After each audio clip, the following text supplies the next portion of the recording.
This is Write Your Own Story, 3 Keys to Rise and Thrive in Life and Business. I'm your host, Rebecca Fleetwood-Hession. The question that always gets asked after you learn a new concept or get introduced to a new idea is, but how do I do that? So today, we're going to answer that question. How do I learn to be before I belong? That's what we're getting into today, y'all, because we are on this topic of burnout for weeks and weeks, and the conversations have been so robust that I just want to keep going. So I introduced several weeks ago the research on burnout, the first report that came out in 1974 from a clinical psychologist, German-American guy, Herbert Friedenberger. And the research that he came out with in 1974, while not widely published because we didn't have the Googles, is still very accurate and relevant to the conditions of today as it relates to burnout. So he has a report on the 12 stages of burnout, and you can go back and listen to the previous episodes to get some more depth there. And those first 3 stages of burnout out of the 12 are the ones that I'm focusing in on because that's the equivalent of getting to root cause as we do as good consultants and coaches. So the first 3 stages of burnout, I'm going to read these back to you. The first one is a compulsion to prove oneself, defined as an obsessive need to perform, achieve, or care. And the subtext of this is very important. It tends to affect the conscientious people who show enthusiasm and accept responsibility. Number 2 stage of burnout is working harder, having a difficulty winding down, feeling like the organizational expectations are out of control, unreasonable, or unfair. And the third is neglecting our own needs, poor sleep, diet, and to shut ourselves off from others. And what I did in the last episode is encapsulated those 3 and looked for some common themes.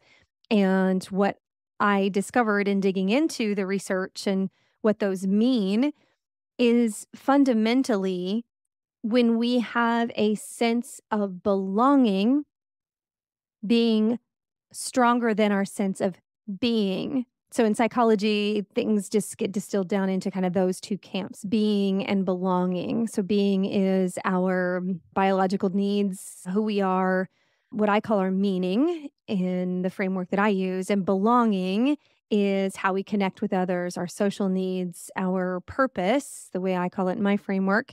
And that often translates into our career, how we're showing up at our career. And so if we want to focus more on our being before we jump into belonging, we need both. But being has to come before belonging if we're going to keep ourselves out of burnout. And so the question then is always, well, how do I do that? How do I make sure that being is a stronger focus for me than belonging? And so I thought on today's show, I'd dig into that and give you some how-tos. Which isn't that funny. Being is all about being you. And yet, we don't know how unless, we had a good coach or mentor or parent that really believed in this. We didn't really learn the skills of how do I be. And so I'm going to help you with that. I have a book called Write Your Own Story, 3 Keys to Rise and Thrive as a Badass Career Woman. It applies in life and business, no matter if you're a career woman, career man. So on page 74 of my book, I have a framework I call your story framework, because in the book, I reference your being as your story. But your story really reflects being and belonging. So the first 3 stages of my framework are about the being piece of things. So I'm going to break some of this down for you today, but I'm also going to give you some client stories, examples, so you'll know what it looks and feels like when you get there to where you have been able to flip the script, if you will, that your being has become more of a focus and more important than your belonging. So we're moving ourselves out of that need to prove ourselves. And I just have to take a minute and say to you, I hope you're watching one of the audiograms that I put out on social media about the podcast because I am wearing a sweatshirt that I sell on my website, wethrive.live/shop. Yo, this is the best sweatshirt I've ever owned. Like all of a sudden, I just looked at myself and I was like, I have to tell them about the sweatshirt. So that's what I'm going to do. It's the softest, most amazing sweatshirt. It's got this, like the neck is wide and cut out so it doesn't choke you, even though it's a hoodie. I'm telling you, every time I've given one away to a client, sold one to someone, they message me and say, I can't take this sweatshirt off. It's that amazing. So there's your public service announcement that you need a thriving sweatshirt. Okay, back to our regularly scheduled program. I'm serious. It's ridiculous. Okay, being. How do we do it? Now, the first stage of being has to do with our biological needs: eat, rest, hydration, energy. You have been told this, shown this, read about this, paid people to help you with this, maybe. This is not new news. So I don't know what the catalyst for change needs to be for you to focus on meeting these biological needs in a really healthy way for you, but you do. And so I encourage you to ask yourself some of those questions because a healthy approach to the biological aspect of living is going to set your mind and your emotions up for all the best. This is not just about the size jeans that you wear or if I can see your biceps at the beach. This is about wellness. And so, again, I don't know what your motivation is to want to eat real food that comes from the ground or has a mother. Natural, real food instead of processed food is a key piece. And to manage your hydration with actual water and electrolytes and not Diet Coke. No shame to you if that's your thing, but if we want healthy brains and bodies and emotions, the basics matter. Getting enough sleep, that your 5:30 a.m.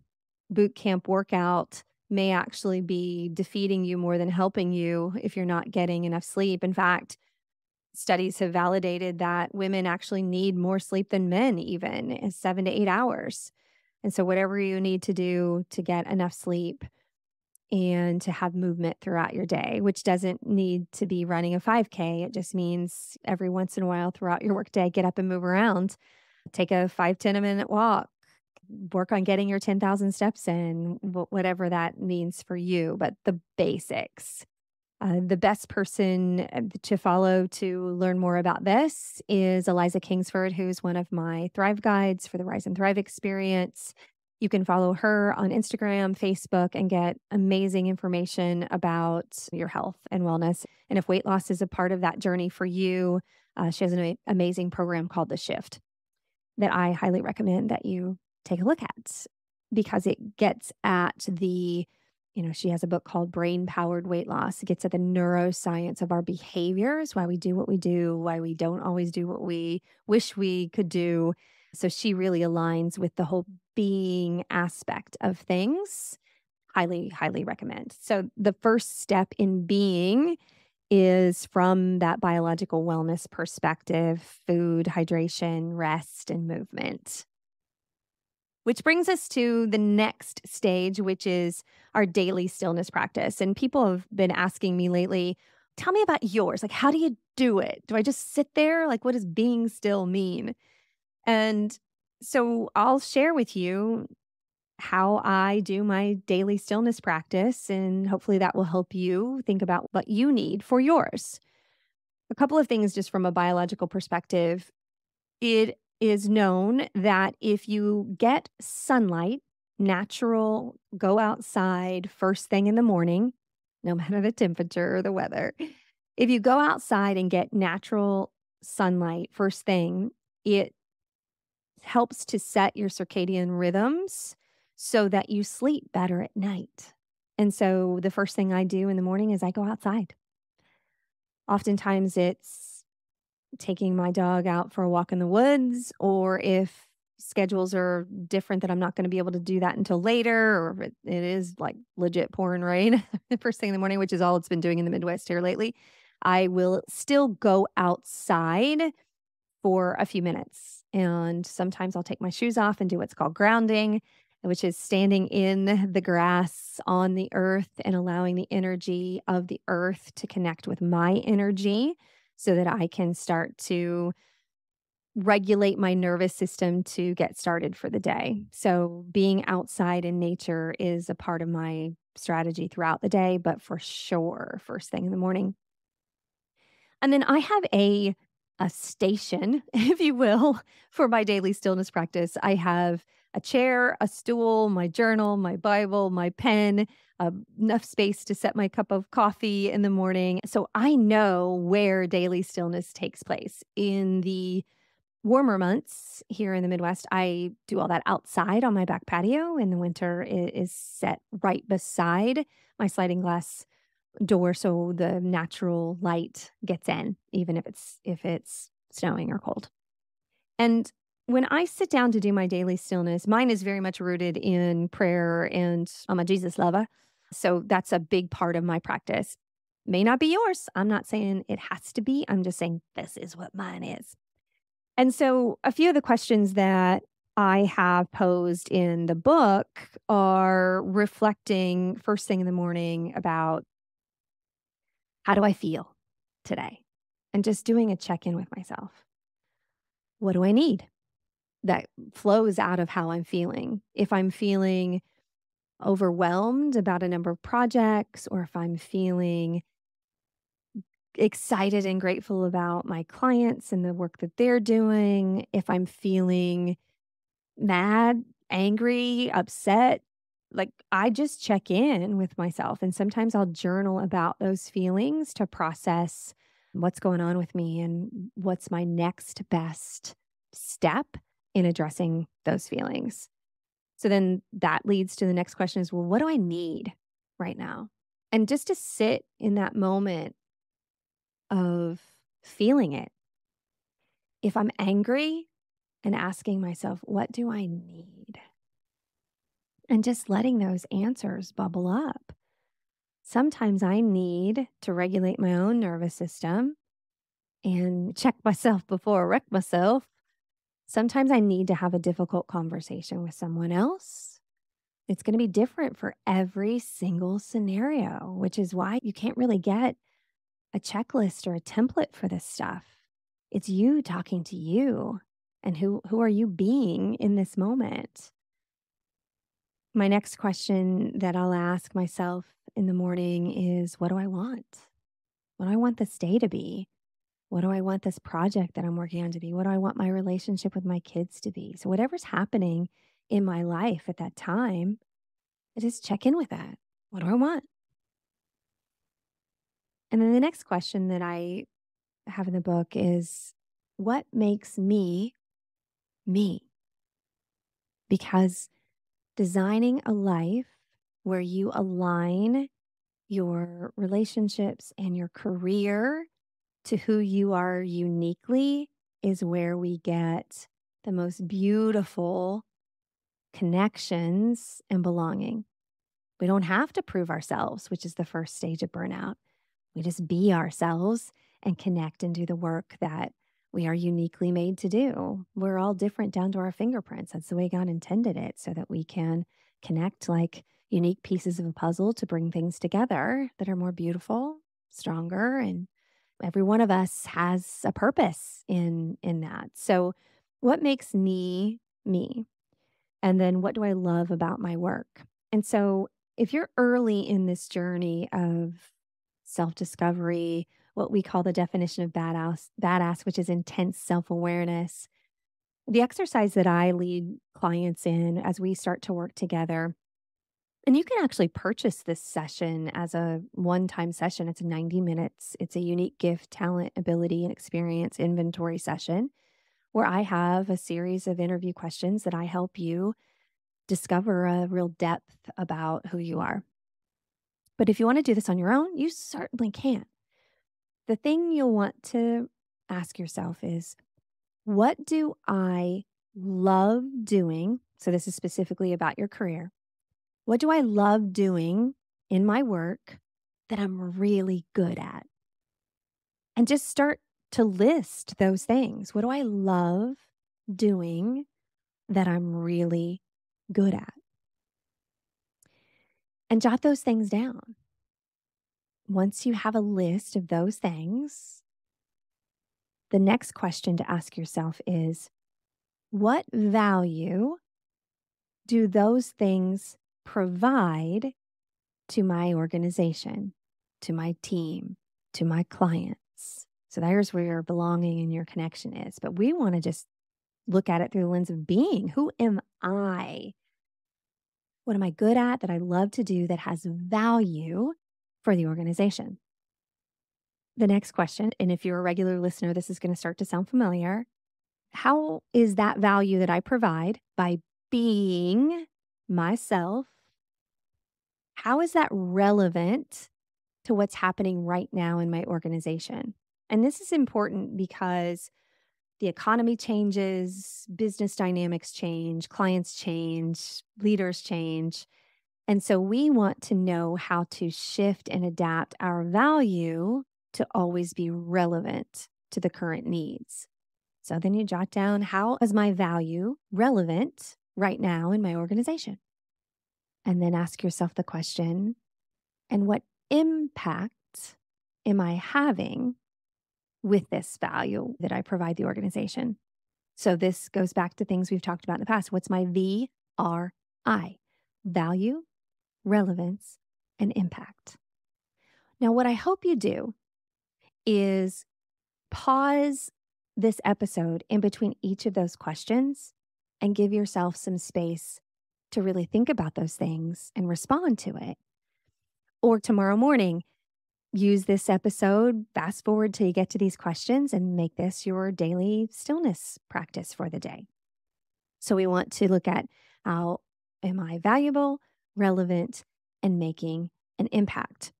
And if you continue to do this work, and if you're working with me as a client, I ask that you weekly, at the end of a week, reflect back. When in the week was I valuable, relevant, and making an impact? So that you have this feedback loop of your being. And as you do that on a regular basis, just like anything else that you do on a regular basis as you're building skills, you start to have a greater degree of trust in who you are being. I have a worksheet for it, a weekly rhythm worksheet to ask these questions that on a weekly basis you can go back and reflect and start to look at the patterns and start to trust yourself. Start to trust the decisions that you make. Start to trust who you are. And this starts to flip that script from proving ourselves to being ourselves.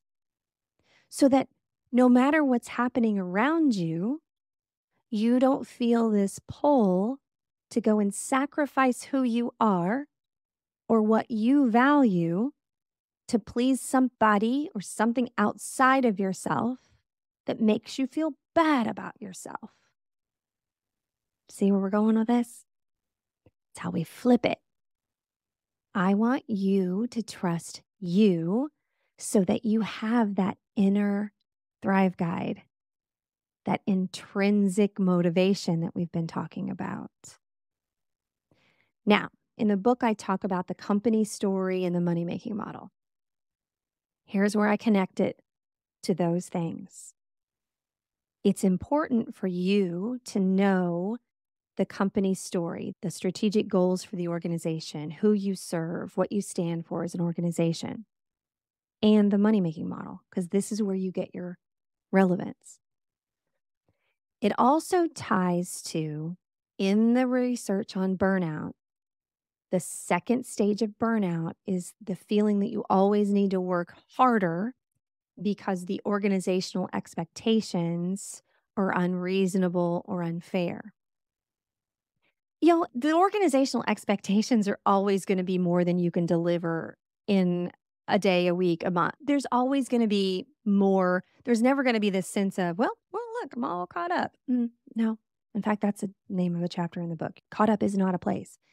And so we have to know the money-making model of the organization and the strategic goals so that we can make decisions for ourselves about what's reasonable to accomplish in a day or a week and put our own boundaries on our time. And when we know the goals and we know the money-making model, we choose activities to complete that we know have the highest impact. It's not about getting it all done. You're never going to get it all done. And so you're going to get the most impactful things done so that when there is a review of your contribution and your accomplishments, you can show the impact that you're having, not just the checklist that you've completed. Because completing everything on the checklist is never going to get done. That's where burnout comes from. You have discernment, you have boundaries on your time, but you're not sacrificing the most impactful activities. You're not doing the things that actually don't have that much impact anyway. And people don't miss it if it's not completed. And there's a whole lot of that happening in organizations, I can promise you. As a long-term coach and consultant who's worked inside thousands of organizations, trust me, there's a lot of wasted crap that nobody needs to be doing. But again, you are choosing. You're not waiting for the manager, the boss, anybody else to tell you because you know what's most impactful to the organization. Okay, so those are some how-tos to being as the primary focus before you get to the belonging, where you connect with others and serve to have impact. Here's how you know if you've made the shift. I'm going to give you some examples from some clients and some things that they've said to me and our work together so that you can start to get a sense of if this is working or not. And this is a great time for me to remind you that I am launching an experience called 1,000 Thriving Women, where I am going to be helping 1,000 women with these tools. And each month, giving you assignments and workbooks and community to help you be guided through this process to thriving so that you can trust yourself and have that inner Thrive Guide. And then ultimately, I'm going to teach you how to build community and lead and all the things. But the first 6 months is focused on you, personal thriving. Okay. Go to the link in the show notes. I've got a couple of Zoom calls that I'm going to do to give more information because we launch in a month. And you can ask questions. You can tell me your expectations. I can meet you and it will be amazing. In fact, by the time this episode airs, I have one on April 13th at 2 p.m. Eastern time that you can catch. And I'm going to be adding more. If you go to my website, wethrive.live, the very top, it says click here to learn about 1,000 Thriving Women. And you just pop in your information and there's a couple of videos from me about the experience and the dates of the upcoming Zoom call info sessions and the links and all the fun stuff. And just to give you some insight, I'm so excited about this. To give you some insight, here's my dream, is that we would have 20 people from each state in the United States. So we could literally have national thriving movement. out of the people that have already shown interest, we have a ton of states where people have said, "Hey, I'm interested." Went and looked at the places where we don't have anybody yet. So, hey, shout out Alaska. Shout out Arkansas. If you know somebody in Arkansas, please forward this show to them. Hawaii, hello. For those first 20 people in Hawaii that sign up, I will, on me, book a trip out there to meet with y'all personally to make sure that you're well integrated.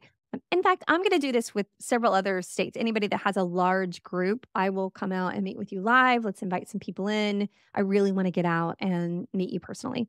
Connecticut, Mississippi, Missouri, North Dakota, Rhode Island, Vermont, and West Virginia. If you know anybody in those states, give them this episode, forward it to them, please, and say, hey, there's this person, Rebecca Fleetwood Heshed, and she's starting a thriving movement and needs somebody from Vermont or Rhode Island or wherever you are. And maybe they'll be the state representative of the thriving movement, which we are setting up communities in this way so that you can really have impact in your local area. I'm excited about it. Can you tell? Okay, I get back to the regularly scheduled program. Okay. So, how will you know if you've made the shifts? Here's some client stories and examples. So, one client that I'm working with, she's a COO of a national company, billions of dollars company, big company. And she was pretty steeped in proving herself when we started working together. And so, of course, we spent the time doing exactly what I've just shared with you. I held up the mirror and helped her see herself. I helped her look at her gifts and talents, how her experiences were valuable and relevant to the organization, really spent some time there. And then as I worked with her in specific challenges and opportunities that were coming up in her organization, she has a lot of people in her organization that expect things from her. There's funkiness and weirdness. It's a organization that has grown exponentially from a family-owned business many, many years ago. And so you've got people that are aging out and generational challenges and all kinds of fun business stuff. And with each one of those stakeholders, we'll call them relationships in the business, we've taken a look at them and I've helped her understand that we don't just change people because they need to change. We meet them where they are. We understand their motivations, their fears. We take some time and we reflect. Once we know ourselves and we start to go into relationships, we ask ourselves, I wonder how they're seeing this situation. We kind of try to get inside their heads a bit and see things through their perspective and their lenses. And as she's been able to do that in a really meaningful way, I mean, she is stellar at this. She's building amazing trust in the organization. And now people trust her and her decisions because she knows who she is. She has spent so much time in this place of being that when she gets to the belonging piece, she's, as I say, standing tall in her story. And when we stand tall in our story and we have confidence and we know who we are, and people can tell that we've spent time reflecting and understanding and listening, they want our advice. They want us to serve them and connect in a beautiful way. And so in one of our sessions recently, we were talking about the impact that she's having in the organization. And that's the other thing that's great for me as a coach is I'm able to see patterns that may be shifting, that you're so close to it that you don't always see. And I was affirming her and saying, hey, can we just take a minute and look at how far you've come in the work that you're doing, the confidence that you have, the impact that you're having. Like it is significant, the impact that she's having in a fairly short period of time. Probably, just to give you context, 6, 7, 8 months, which when you're talking about big changes in big companies and leadership, it takes 6 months to multiple years to have culture change and big shifts. And boy, she's just doing amazing things. And as I was affirming her in that, I always ask the question, how do you feel? And she paused and she said, paraphrased, I don't remember the exact words, but she said, I feel so confident in the decisions that I'm making because I am reflecting and pausing and I'm sure like when I make some of these big decisions that I know are going to be a challenge for people, but I know they trust me and I know that the answers are the right answers for these people in the organization. She said, I'm at a point where even if something major happened and they didn't agree with me and asked me to leave, she said, I'm to the point where even if they couldn't get on board with me and asked me to leave, I am so confident in what I'm doing is the right thing that I would gladly leave because I would know that my ideas are the right ones for this organization. And I wanted to just stand up and slow clap because that's it. When your sense of being is coming from a reflective state, not an ego, I don't care what you think, I'm just going to mow over everybody and command and control. No, no, no, no, no. That's not what she's doing.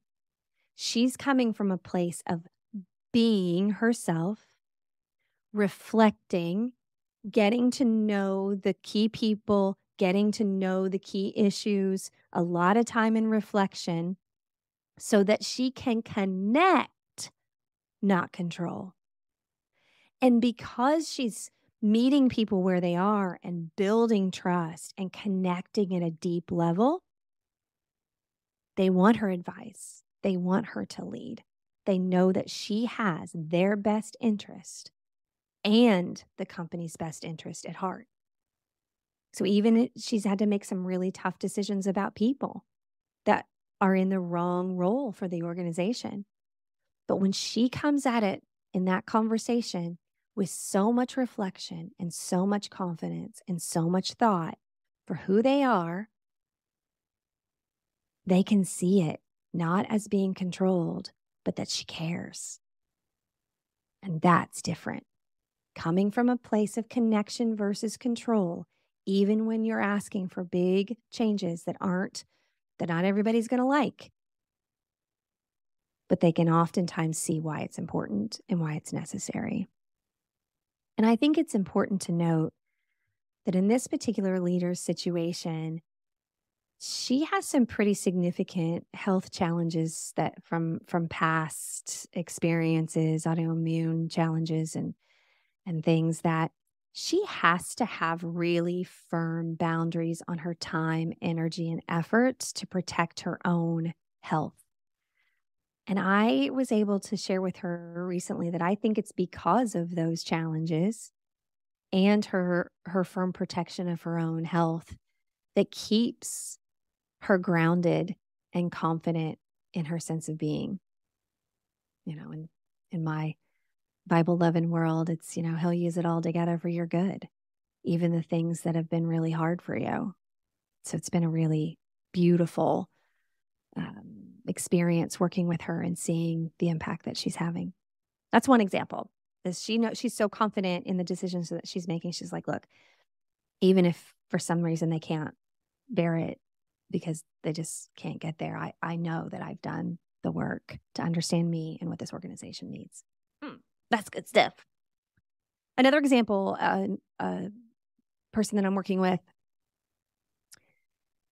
spent a lot of time again. What are your unique gifts and talents? How are you using them? And there was some frustration that had built where in the role that she had been in for many, many years, doing great work from the organization's perspective, they're happy with who she is.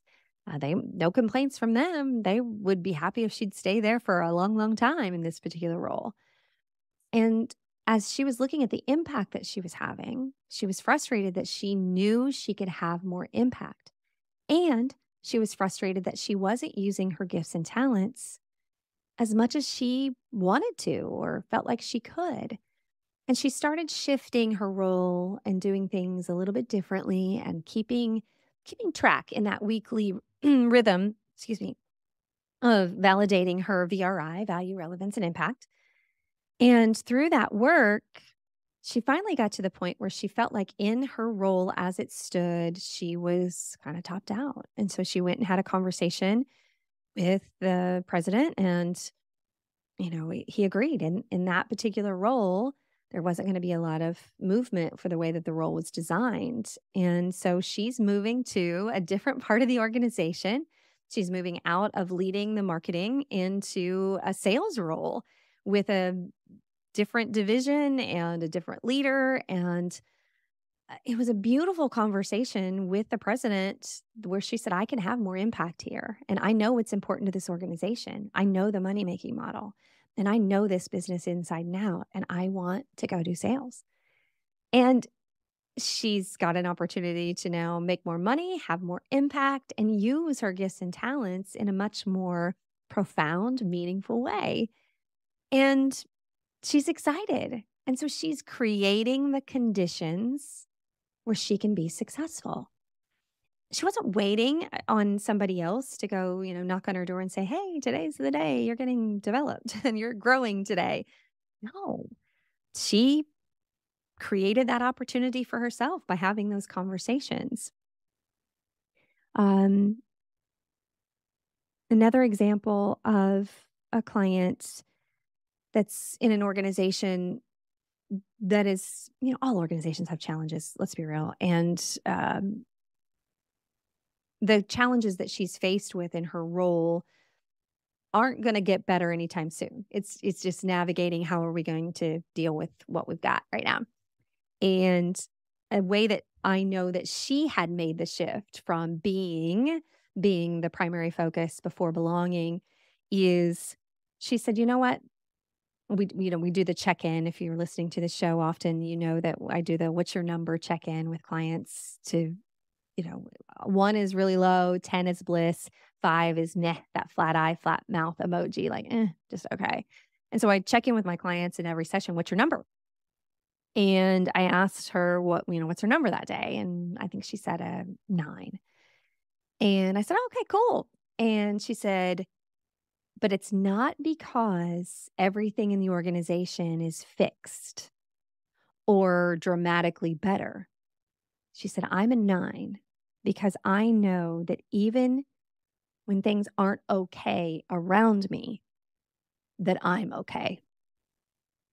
Oh, I'm telling you, these are the moments with my clients that I cry. I get tears. I get so emotional because when we started working together, she didn't think she could be okay until everything was fixed and right. And if that was going to be the case, it was going to be years before she felt fixed and right. And in fact, we're always growing and evolving as people and as organizations. And if we're waiting for everything to be done and right, we're never going to be okay. And she had learned to be okay even when everything around her wasn't okay. That's the deal.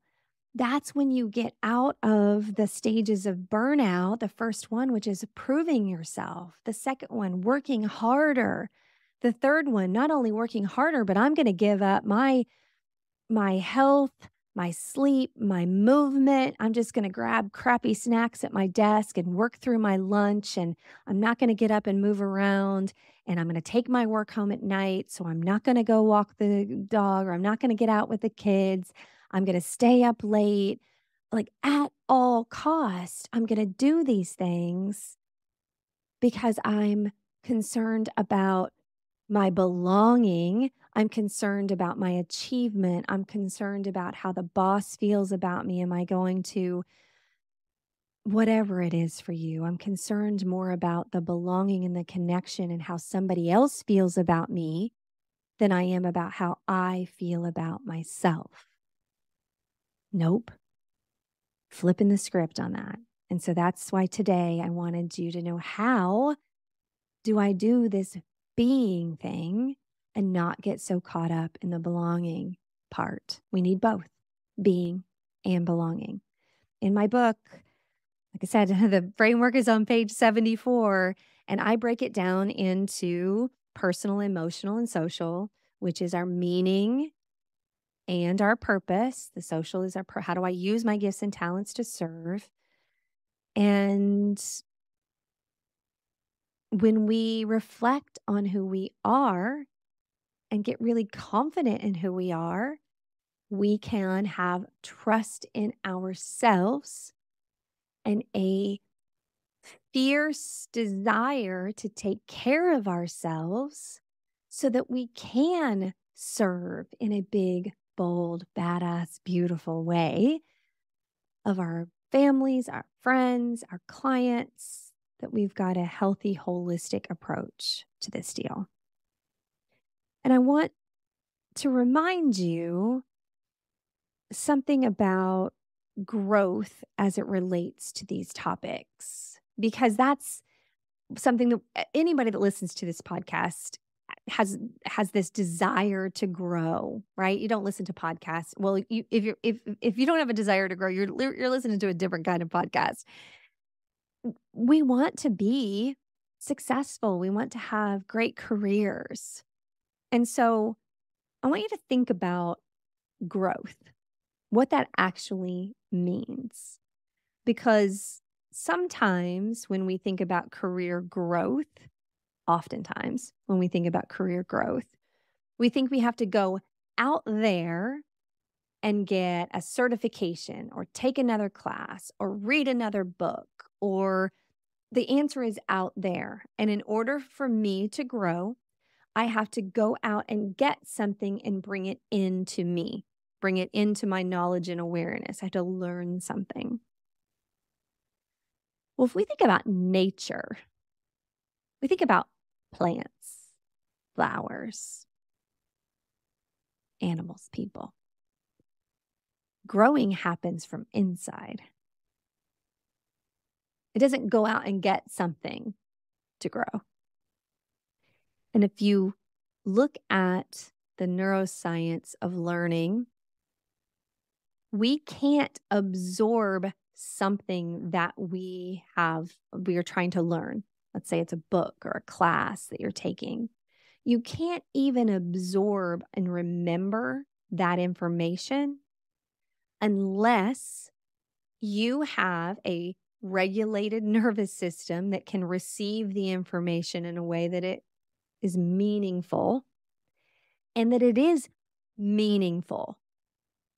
We can't just go grab a bunch of information, throw it up in our brains. I hate it when I say throw it up. That's a bad term. Put it inside our brains just in case we might need it later. We have to do the work of who are we being, and then go get the information that helps us be more of what we want to be. We don't just accumulate learning like we're collecting stamps. We go get learning and growth by who am I? What do I want from my life? And what do I need to go learn for me to be more of what I want to be? Which helps bring a lot of discernment to what books you should read, what classes you should take, that we're not just willy-nilly out gathering information. We want to know who we are. What do we want? And then go get the information that will be most meaningful to the journey of growth that we've chosen. Maybe that should be its whole episode in and of itself, because I feel like there's a ton of places I could go with that. But not today. Not today. Today, we're going to wrap this thing up with a reminder. You are unique down to your fingerprints. And when you spend the time with yourself each day to know yourself in a way that you can trust yourself and get so much confidence that then you can turn to others and practice that same loving reflection with them to help know who they are and how you can serve them. That's when we will flip the script on burnout and be done. Be done with the burnout conversation. That our being is more important than our belonging. They're both important, but we need to prioritize being has to come first and then belonging. Okay, y'all, make it a great day. And don't forget to go down and click the link on 1,000 Thriving Women. Go out and reach out to the women that you know that you think would benefit from this. Have them sign up for one of these Zoom sessions so we can chat about it. All right. Love you, mean it. Make it a great day. I'm not coming down. I never left it on the ground. I'm not coming down. I want to go higher, higher than that. Thanks for listening to this episode. I would love it if you would leave a rating and a review on Apple Podcasts, and then go to wethrive.live. First thing you'll see is a place to drop your email and join the movement. I'll send you tools that you can use to thrive in life and business. I'm not coming down. Hey y'all, fun fact, if you like the music for the podcast, that is actually my son, Cameron Hession. And I would love it if you would go to Spotify and iTunes and follow him and download some of his other music. My personal favorite is TV Land.